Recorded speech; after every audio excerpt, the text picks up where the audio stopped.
Hey guys, welcome back to See It or Skip It. In this episode, we're going to be talking about Mad Max Fury Road. This film is directed and produced by George Miller, who helmed the original, and it is starring all three of them, and it stars Tom Hardy as Mad Max and Charlize Theron as Furiosa. The movie is kind of like a futuristic, post-apocalyptic wasteland movie where water and gasoline are scarce, and it kind of starts off with Mad Max being captured by a group of cultists that are led by a guy named Immortal Joe. And Max teams up with Furiosa to escape and to get a group of people out of Imperial Joe's control, and it turns into this high-speed, action-packed chase through the desert, and it's an amazing film. So, what was your initial thought on just after seeing the trailer? Well, I anticipated that this movie was going to be action-packed all the way through. And I pretty much knew that there was going to be very few moments where you're just going to be able to breathe coming into this movie. After the trailer, first of all, reminded me, before I go into that, I never saw the original Mad Max. I've seen, snippets of it. I've never actually sat through any of the previous films. So when I saw what they showed us in the trailer, I immediately thought, oh, it's like one of those post-apocalypse wasteland, borderland, that's what we play. And that's where my mind went. I was like, oh, cool. And then, so I kind of looked into it, and I was like, all right, this looks like a lot of desert battle, I thought for sure it's going to be good action, but I didn't know what I was going to get myself into until we walked into the theater. So the film was literally, it takes place in the desert. There's not a lot of sit down and let's have a conversation. There's not a lot of in-depth conversation. Did you think that There's actually even very little dialogue in the movie. There's very little dialogue. It's mainly just action throughout the entire thing, and not just like when people think of fighting or just a car chase. There's always something going on. Yeah. Either there's a big reveal, or there's a big presentation of Immortal Joe, or setting up the environment. It's really action-based. And I have to agree, I think it is action-packed from beginning to end.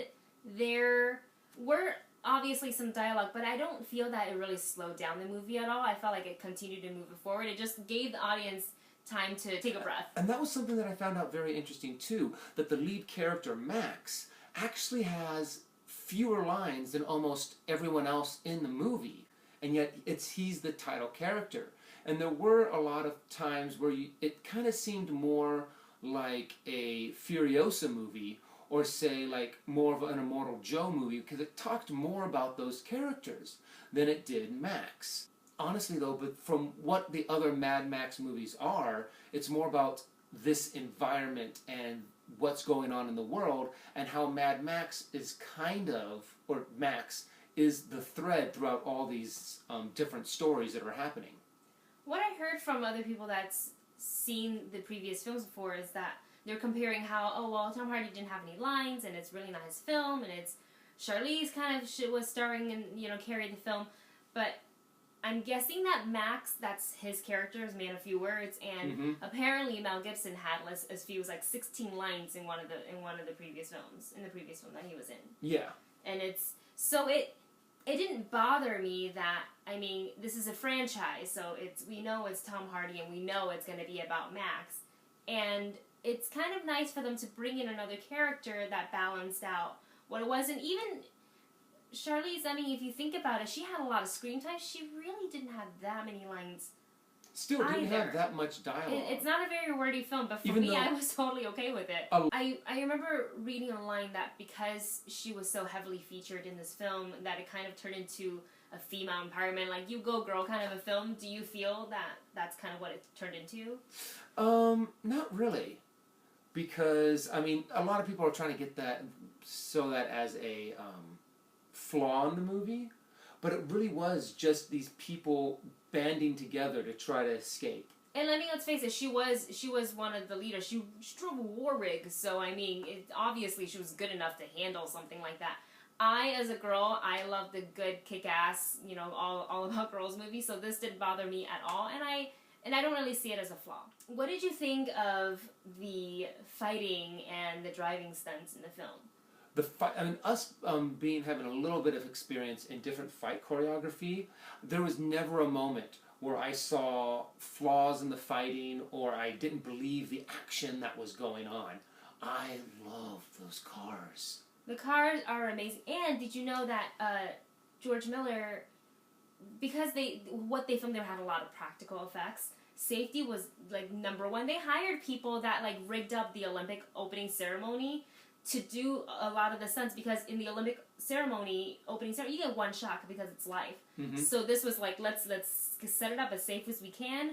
Let's get it done. Let's get a shot. And I think that's really, really impressive that safety was first and not just like how pretty they were going to make it and how much explosion there was going on. And it showed on film, I think, how careful they were and everything was calculated, but it seemed like, you know, every little blast or flip of the car, it still seemed to have its own beat in a natural way. And everything was just so big and over the top. That was the world that you were in. I really loved all the action stuff, like the car stunts and the fight choreography was fantastic. I liked the polecats. I think that's what they were called, the guys that were like singing back and forth. Mm-hmm. And that's got to be fun, a little scary to watch. I was like, what if it breaks? That was also, with these, you know, a lot of these modern day action films is that they get in close and they have a little bit of the shaky cam and you don't ever really see the whole picture. There were so many wide shots and so many beautiful moments where you see the truck and you see these guys on poles swinging in and out, and then they had the lancers with the weapons that they could throw and explode or jump off. Did you know, my favorite part of the film, besides all the action and I loved Furiosa, was the guitar player that they had strapped in. That was a whole practical thing. Like they had him standing there. The guitar, they built it twice. They built the first time because they wanted a flamethrower guitar. So they're like, oh, flamethrower, it doesn't have to play, it's fine. So George Miller looked at it, the prop master handed it to him, or whoever handles the production stuff, handed it to him. He's like, okay, looks great, feels great. Where do you plug it in? And the guy said, it's a prop. We're not actually going to use it. Yeah, so George Miller was like, no. He's very proud, which I love. I totally appreciate it, because I think everybody nowadays relies so much on digital effects and CGI and put it in it. Oh, we'll fix it in post. Yeah, and it doesn't feel real. So I truly, truly appreciate what he did here. And did you know the actor who played the blind guitarist is a musician, an Australian musician called Iota. Oh. And he was literally all for like standing there, and the guitar was too heavy to hold on its own because it's got a flamethrower built in it. And it literally drove at however fast they went, and the flamethrower was actually going. That wasn't CGI'd in there. Oh, wow. I researched the hell out of that today. And it was too heavy, so it was literally hung up by bungee cords. And I find that amazing. I kept on telling him after we saw the movie, I was like, the guitar player is my favorite. He reminded me of one of the guys in Borderland.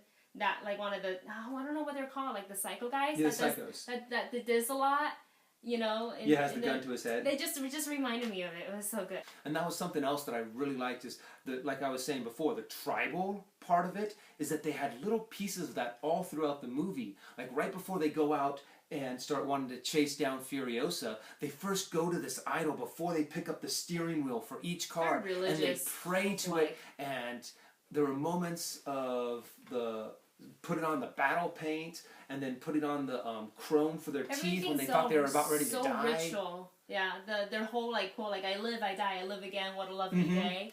And it's a little scary, but at the same time it takes you on a journey. And I forget to mention Nicholas Hoult, who plays Knox, the war boy. Yeah.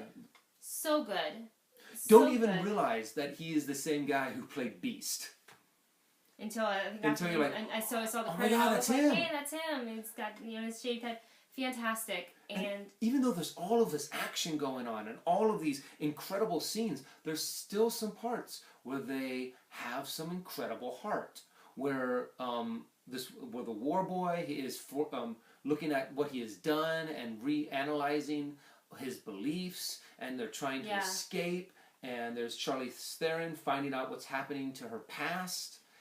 but they never really seem to actually, those moments don't slow down the movie. They give you a moment to breathe, but then you just pick right back up and it goes into it. Yeah. I also love that no one was too important to kill off in the film.